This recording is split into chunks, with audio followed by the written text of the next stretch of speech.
नमस्कार, मी अजय ठोसर गुरुजी. आज आपण अधिक महिन्याबद्दल माहिती जाणून घेऊया.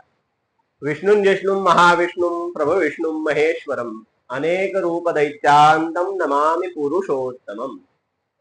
अधिक मास हा भगवान विष्णूंनी पुरुषोत्तम मास म्हणून प्रसिद्ध केला. या महिन्यामध्ये जे काही दान पुण्य करू त्याचं अधिक फल प्राप्त होत. अधिकस्य अधिकम फलम.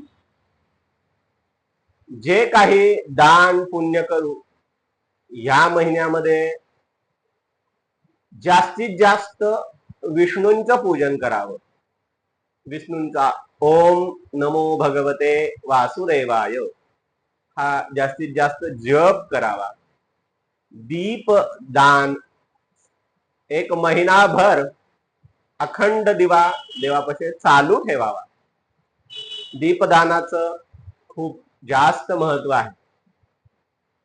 या महिन्यामध्ये ब्राह्मणाला महाविष्णू स्वरूप जो आहे, ब्राह्मण जावई यांना 33 अनारसे, 33 धोंडे, 33 बत्तासे, तांब्याची वस्तू, चांदीची वस्तू देऊन आदरातिथ्य करावं.